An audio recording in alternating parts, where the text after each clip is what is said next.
it's to offer your observation of, as a human species, where we are today and how we got here. We've spoken about this cusp of an emerging future, but we bring with us the past as much as we may attempt to live in the present moment and look to an emerging future. All of that stuff we bring with us, and at some point, I think it's a matter of finding the ability to transcend that. But in the meantime, we are attached to that. So I wonder your perspective on that.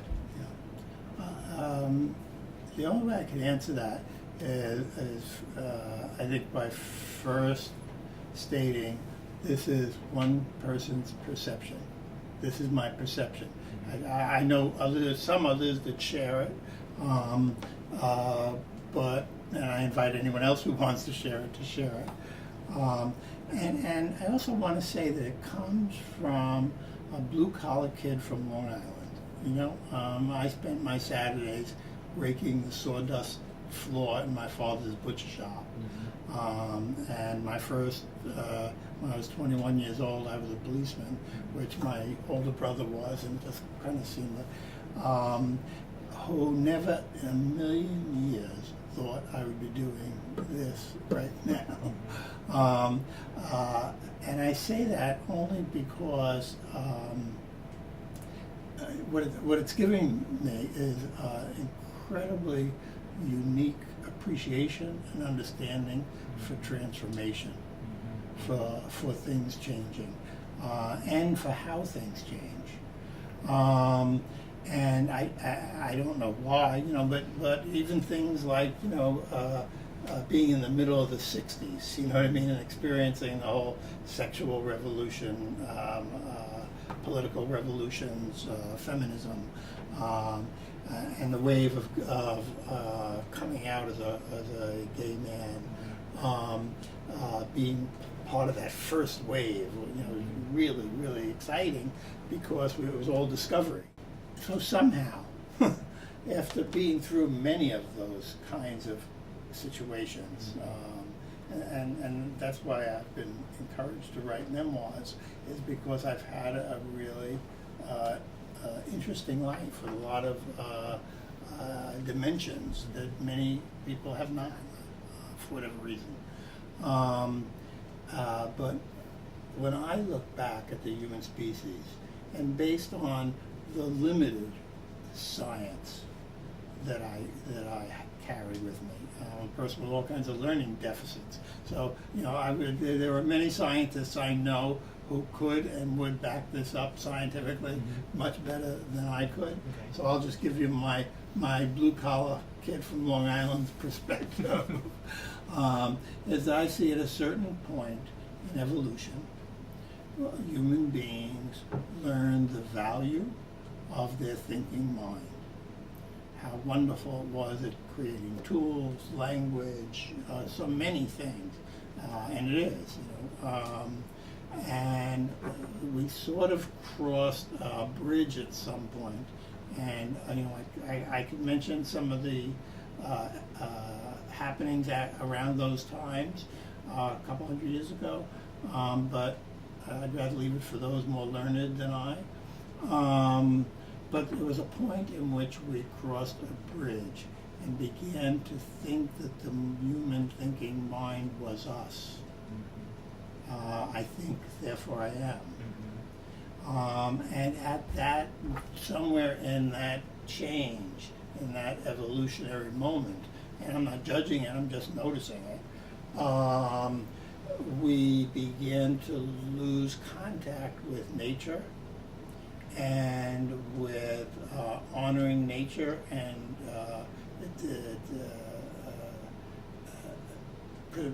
watching out for it, preserving it, as one of our responsibilities, as one of our ways of being, to take care of ourselves. And we got carried away with the creativity and the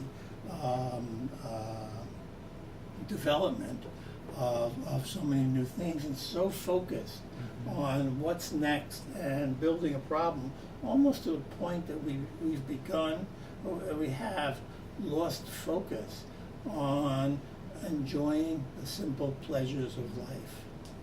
that it's almost like we bypass them so quickly. Because we're off to solve the next thing that needs to be solved, which is not who we are. It has nothing to do with who we are. But again, that's not the way we've been conditioned. So we all have conditioned thinking, which to me, as you and I outlined in the book, there are different types of conditioned thinking. But the destructive type, the type that limits us, that holds us back, that cuts off our source energy, that's the part that we want to become better custodians of, so that it doesn't have that power anymore. Our mind is not more powerful than us. We are more powerful than our mind, but most of us have never had the eternal experience of that kind of strength and resource within to understand that they can manage their minds. The experience we have clearly when we're in a focalizing session one-on-one, and many times when we're engaged in a dynamic link, is one that we've described as being a non-ordinary experience. Will you speak a bit, Michael, about what that is? Certainly after the 60s, when the experimentation with psychotherapy and LSD was happening and things like that, before LSD was legal and before it was being used recreationally, and then the recreational use gave it a bad name and blah, blah, blah. But one of the things that we learned back then was that when people entered non-ordinary states of consciousness, that they had abilities to do things that they couldn't do in everyday consciousness, with everyday responsibilities and everyday thinking and judging and so forth. So many of the old pioneers of back in those days, when it became illegal to use those substances, they created other methods of creating non-ordinary states of consciousness. People like Dr. Stan Grof created holotropic breath work, and then there's many others. But focalizing also is a non-ordinary state of consciousness. When you do a body drop and focalizing, part of the body drop, whether one realizes it or not, and often people new to it don't even understand that this is happening. Yeah. But what they're doing is they're dropping the everyday world, they're letting that aside. In time, the mind quiets, and the flow starts to become better, especially as they do a little embodiment exercise. And that's when things start getting revealed and resolved. And nervous system re-regulations can happen, where the nervous system can find a comfortable place of home, where it's been sitting in an uncomfortable place of torment for years. So to say it another way, this dropping into a non-ordinary experience is the way in which we increase our flow of source energy, and that by doing that, our bandwidth that you spoke of earlier. Yes. And then that is where we gain access to all of these inner knowledge, felt senses, and what that has to reveal. Yes, yes. It's amazing, and we talk about it, Barry, the way we do. Like, this is so natural, it makes so much sense to us. But, of course, to the average person listening to us, who has not had these experiences, we sound like we're talking gibberish. Michael, will you speak a moment about exactly what do you mean by engaging opposite energies? I would have to give an example for it, but let me just first say that the expression of that and the meaningfulness of it comes to me from Peter Levine, and really how somatic experiencing works to resolve trauma. So I just want to give where I learned it and where it comes from. But to actually describe the experience, let's say I'm doing a focalizing session with you, Barry. Yeah. And with focalizing on a particular inner barrier that you're experiencing, and And you've already been through an embodiment process because it was part of our beginning, the focalizing session. So you're feeling resourced from the body embodiment process. So we know that you've got a good flow of energy to draw on. That's the resource energy. And then I might bring up the barrier that you're having a difficulty with. Yes. And I might ask you to image yourself in a moment of experiencing that barrier. Okay.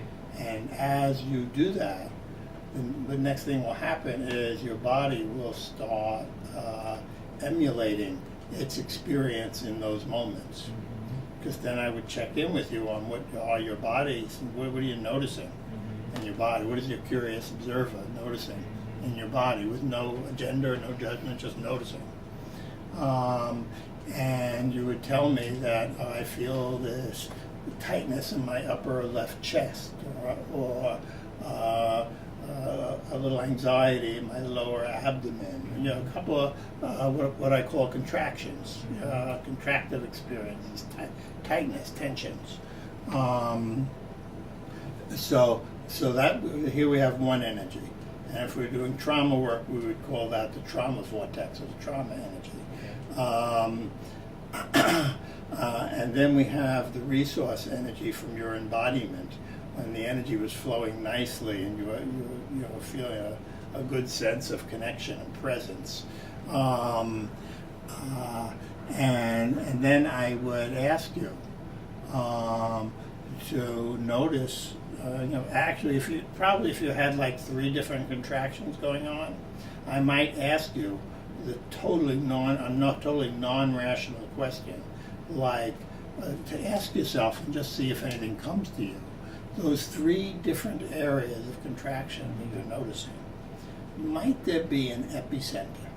Might there be one place that's sending out energy to all of 3 of them?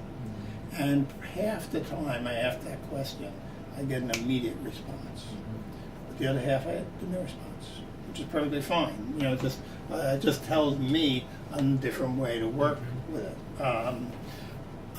So let's say your response to me when I say that is, yeah, I feel this tight thing right in the middle of my sentence. This just happened yesterday, so it's fresh in my mind with someone.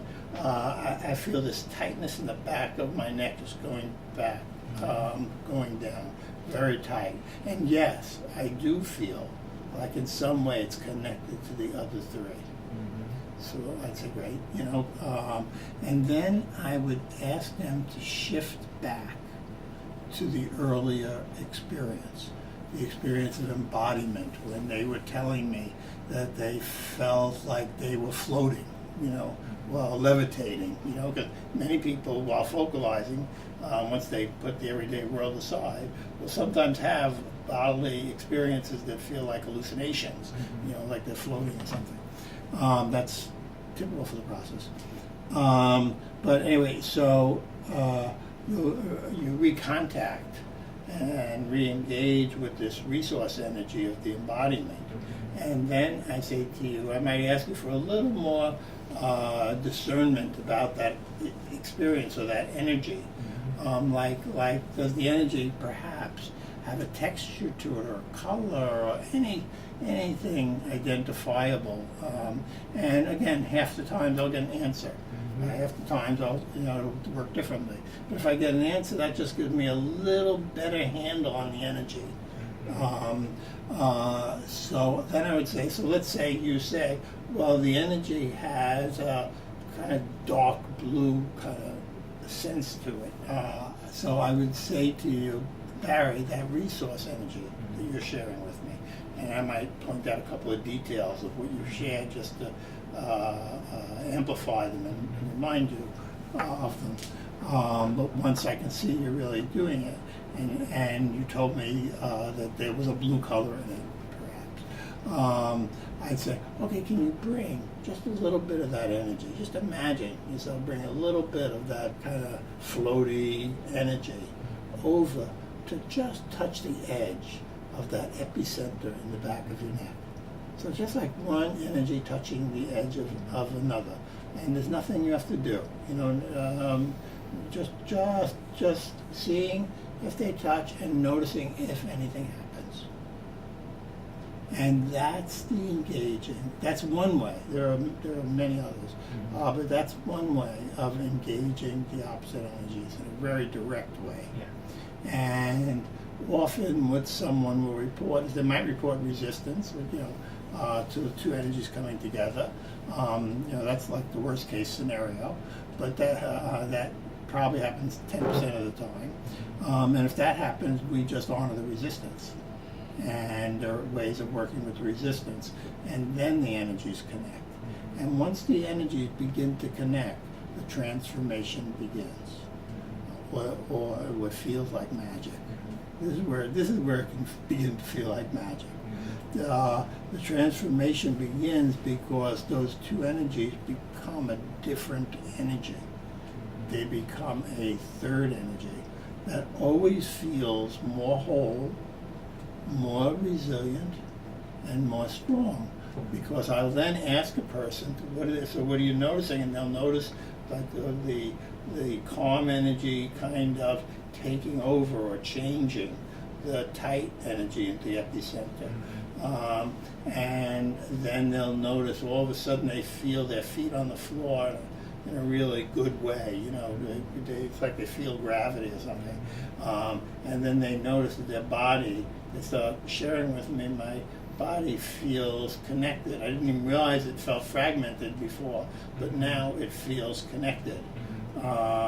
And my breath is fuller. I realize I'm now breathing down to my stomach, where before I had only been breathing to my chest.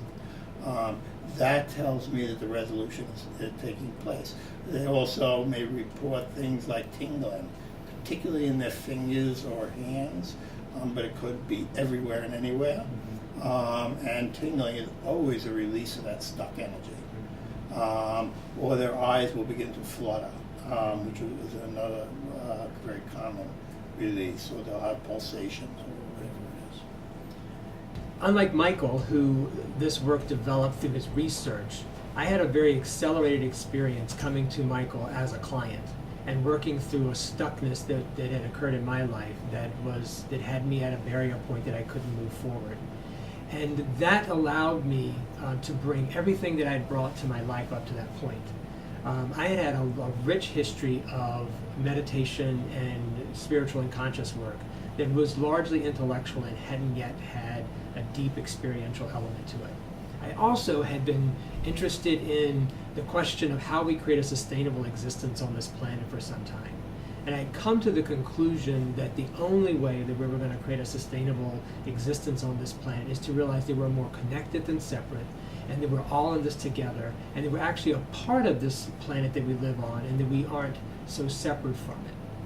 As I worked my way through the focalizing work on my own personal life as a client of Michael's, and as those problems and those barriers began to resolve themselves, my natural curious mind began to explore further how this technology, how this experience I was having on an individual level could have the potential for asking that big question that was hanging for me. How do we realize the connectedness of ourselves in a way that we begin to take better care of ourselves, our planet, and all of the dominion of the world? What came to me and what I realized is that this connecting to our inner resources, this connecting to our innate intelligence that allows us access to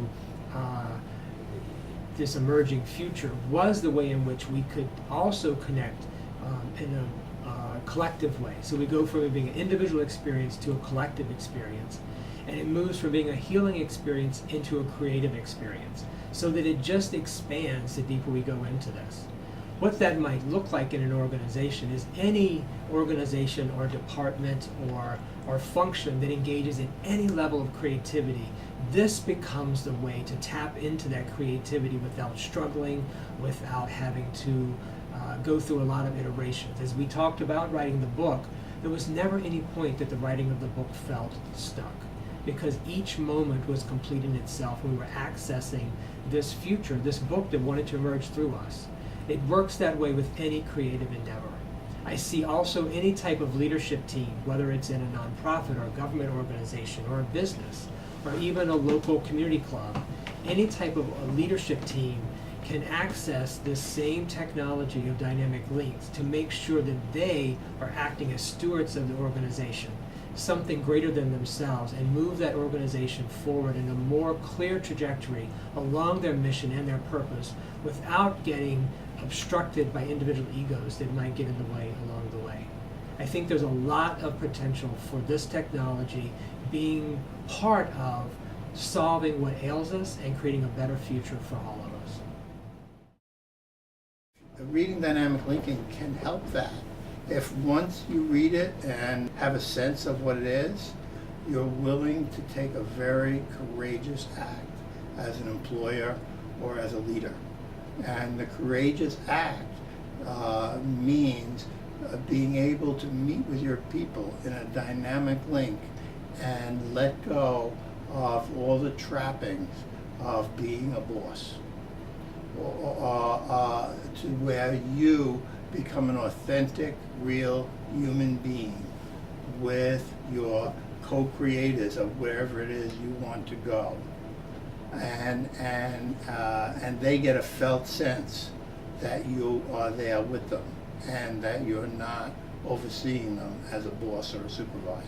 Your employees will almost immediately get a better sense of connectiveness.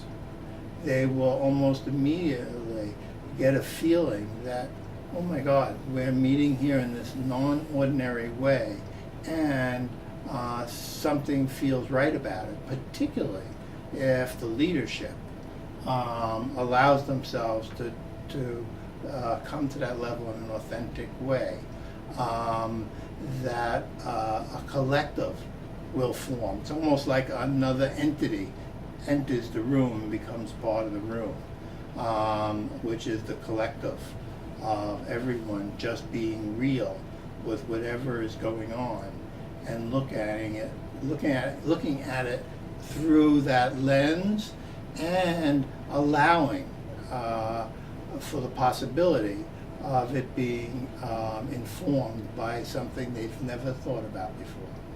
The employer or leader has to have the courage and ability to make the discernments, to still be responsible for, being leadership, and be responsible for being real when in the co-creative link, and then staying with that even when they come out of the formal coming together, because then there's a dynamism in whatever was created in the link.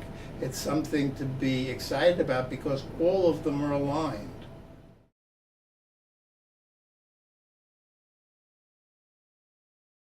What happens, like once a dynamic link is formed and in operation, particularly if it has any ongoingness to it? One of the ways that I think is easiest to explain is my own personal experience with my own private practice and consulting.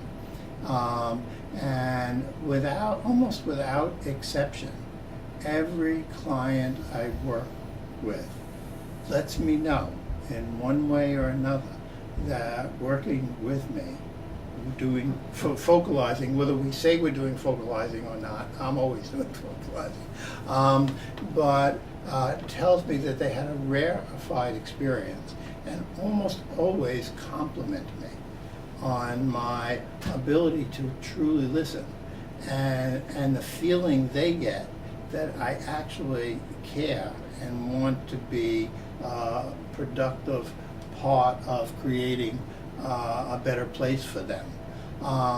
Now, it's always a wonderful compliment to me, but I don't necessarily think of it that way, because to me, it's just source energy flowing through me.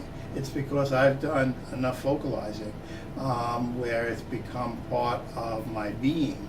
And so one big dimension of source energy is love. So when I greet someone at the door, I am loving that person coming in. I am presenting a welcome, loving presence because it's who I am, not because I want to or I love that person individually. It's because I'm part of the collective of humanity. They are me. However different their culture they come from may be, they are still me. We're all part of this sea of humanity. So how can I not love them?